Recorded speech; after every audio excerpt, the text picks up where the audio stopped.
her hair pulled back and away from her face to expose her stunning features. On her face was a mixture of apprehension and anticipation. "Angie, I'm getting married! Married!" To a man she barely knew. Angeline forced a smile onto her face as she squeezed her friend's shoulders in support. She and Samantha had grown up together, even been in several of the same classes all the way through high school. And so, of course, both knew that getting married wasn't really getting married, not for women of their ilk. Angeline and Samantha were members of a secret society, the Lucky Elite, as Angeline's mother so often called them, that were aware of the existence of paranormal creatures beyond their plane of existence. It was knowledge that Angeline had treasured growing up, until she had reached adolescence and begun to discover just what it meant to be imbued with her particular knowledge.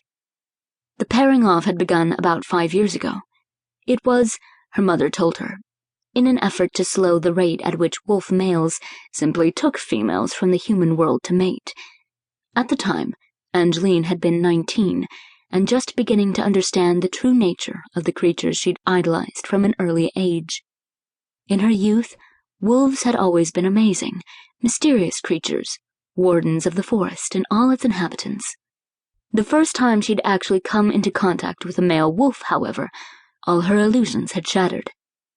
The man had been, as his namesake implied, an animal, a blustering, cocksure fool who had swaggered his way into their community and demanded a mate be provided to him.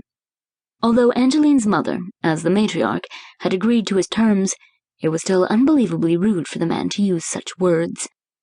As if they were still in the middle of the 16th century. It was almost 2016, thought Angeline in frustration. Angeline didn't know if she was more affronted that her mother had made the deal with the devil in the first place, or that girls were actually excited to be handed off.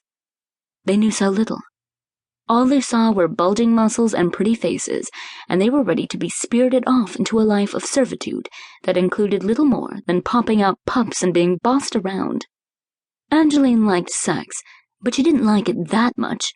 Her few encounters with the males that had come seeking her mother's blessing for matches had not been pleasant. Wolves could be, at best, standoffish and aloof, and at worst, downright uncouth. One of them had sniffed her, actually sniffed her, in her mother's house.